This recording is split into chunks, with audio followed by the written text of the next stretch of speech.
Hello po sa inyong lahat mga ka-crypto. Ako po si Pinoy Crypto Trader at sa video na ito ay atin mong pag-uusapan ang tungkol dito kay Sats Coin. Isa po itong requested mula kay ka-crypto natin dito. At ayan, bago po tayo magpatuloy ay nais ko lamang po munang bigyang linaw ang aking disclaimer kung saan ang nilalaman po ng video na ito ay hindi po ito isang financial advice. For education and information purposes lamang po ang layunin nito. Maliban po dito ay nais ko na rin pong magbigay babala na wala pong kahit anumang group chat ang Pinoy Crypto Trader. Yan, dito po kay CoinMarketCap ay bumagsak po siya ng 1.95% nitong nakalipas na araw. At nitong nakalipas na 7 araw ay nagbigay po siya ng 0.84% na gain. At nitong nakalipas na buwan ay nagbigay po siya ng 217.47% na gain. Ayan, wala po tayong unverified po yung market cap natin dito kay Sats. Yan, Sats Ordinals. Pero yung kanyang trading volume ay nasa $87.99 million. Kaya yan ang taas po. Meron po siyang gumagamit po siya ng contract na Ordinals BRC20. Ayan, meron po siyang star rating na 3.1. Yan, binigyan po siya ni Cyberscope ng 3.3 na star rating at kay Certic ay nasa 2.9. At yan, ito po yung kanilang website. Yan, mukhang napaka-simple lamang po yung kanilang website dito. Ayan. At pagdating naman po sa aking pagre-research ay ito naman po yung aking mga napag-alaman. Ayan, ang mundo ng cryptocurrency ay dapat po nating malaman na ito ay punong-puno ng mga kagiliw-giliw na kwento at hindi iba ang kwento ng Sats. Ayan, ang meme coin na ito na kumakatawan sa 1,000 beses na halaga ng pinakamaliit na unit ng Bitcoin, ang SAT. Ayan, ay nakakita ng mabilis na pag-akyat mula nang ilista ito sa Binance nitong nakalipas na taon na buwan ng Disyembre. Ayan, or December 2023. Gayunpaman ay nananatiling tanong ay ito ba ay isang pangmatagalang yung kanyang yung pangmatagalan mga ba na ito ay parang magugustuhan ng karamihan o pansamantala lamang yung kanyang pagtaas na dulot ng hype at saka spekulasyon. Yan po ang malaking katanungan dito. Kaya yan ang mabilis na pag-akyat ng SAT. Yan, base sa isang kwento ng community. Yan, na pinagkakaguluhan na yan. Mabilis po kasi sumabog rin po kasi ito. Yan, ang paglalakbay ng SAT ay nagsimula noong umpisa ng mga taong 2021. Sa simula ay hindi ito gaanong napapansin. Gayunpaman ang kanyang koneksyon sa malawak na popular na Bitcoin o sikat na si Bitcoin at ang catchy na 1,000 times multiplier ay nag-draw or umagaw ng pansin ng mga crypto enthusiast. Ang community ay nagrally sa paligid ng coin, nagtatag ng isang matatag na online presence at nag-aambag sa kanyang steady na paglago. Ang isang mahalagang turning point ay dumating kasabay ng paglilista kay Binance nitong nakalipas na December 2023. Ang mainstream na exposure na ito ay nagpalakas ng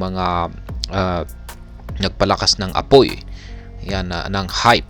Yan, or nagpatindi sa hype po nito na nagpapataas ng presyo na tumaas ng higit sa 140%. Ang availability ng mga trading pairs na may USDT, FDUSD at TRY ay lalo pang nag-boost ng kanyang popularidad na nag-aakit ng mga investor na sabik na makasali dito sa kanyang aksyon. Ayan, lampas na sa hype. Ayan. Ang Sats ay nag-operate sa Binance Chain. Ayan, nag-ooperate po siya gamit ang Binance Chain, isang blockchain platform na kilala para sa kanyang mabilis na mga transaction at mababang mga bayad or fees. Ayan, gayunpaman, mahalagang tandaan na ang Sats ay hindi nag-aalok ng anumang natatanging teknolohiya o utility. Ayan, sa madaling salita ay wala po siyang gamit. Ayan, ang kanyang halaga ay ganap na nakasalalay sa damdamin or sentiment ng community at spekulasyon lamang na ginagawa itong isang dahil dito ay isa po itong nagkakaroon po ito ng risk. Ayan, risky investment po ito. Hindi tulad ng iba pang mga meme coins na may tinukoy or meron po silang mga use cases o mga iba't ibang mga proyekto. Ang SATS ay kulang sa malinaw na roadmap o practical na aplikasyon. Ang kanyang appeal ay purely batay lamang po sa kanyang kaugnayan dito kay Bitcoin at ang potential para sa malalaking returns. Ang aspektong ito lamang ang siyang nagpapataas sa kanyang presyo. Yan po dapat ang ating malaman dito. Ayan, meron po tayong mga babala at saka pag-iingat na masasabi ko po rito. Ayan, meron po siyang mataas na volatility. Ayan, sa mga hindi nakakaalam ay ang meme coin ay kilala sa kanilang hindi ma-predict na mga pagbabago ng presyo at hindi nagiging exception or ang SATS dito. Kamakailan lamang ang kanyang kamakailang rally ay maaring sundan ng isang matinding pagbagsak na humahantong sa malaking pagkalugi para sa mga investor. Yan, maliban po rito ay yung mga yung pagdating naman po sa kanyang centralization. Ang isang maliit na grupo ng malalaking holder ang nagkokontrol ng isang malaking bahagi ng supply ng SATS na nagtataas ng mga alalahanin tungkol sa potensyal na manipulasyon at mga pump and dump scheme. Ayan, ibig sabihin ay madali lamang po siyang i-manipulate. Ayan, kung may papasok rito na malalaking whale ay kayang-kaya po nilang i-manipulate ang presyo ng SATS. At yan, ang isa pang nakikita ko rito ay na risk dito ay SATS ay yung kanyang kakulangan sa kanyang transparency. Ang anonymity ng mga developer ng proyekto at ng team ay nagdaragdag po ito sa kawalan ng katiyakan tungkol sa kanyang pangmatagalang commitment at vision. At syempre yung panghuli ay yung tinatawag po nating regulatory risk. Ang landscape ng cryptocurrency ay patuloy na nagbabago at ang regulatory scrutiny ng mga meme coins ay tumataas. Ito ay maaring magdulot ng malalaking hamon maging hindi lamang po sa mga hindi lamang po sa ibang mga meme coins kundi kasama na rin po rito itong si SATS. Ayan. Ngayon ay ang pag-i-invest po dito sa SATS, dito kay SATS ay nangangailangan ng mataas na level ng pag-iingat at malinaw na pagkaunawa sa mga panganib po nito. Hindi ito angkop na pagpipilian para sa mga risk-averse na individual o sa mga naghahanap ng pangmatagalang katatagan o yung mga gustong mag long-term investment dyan.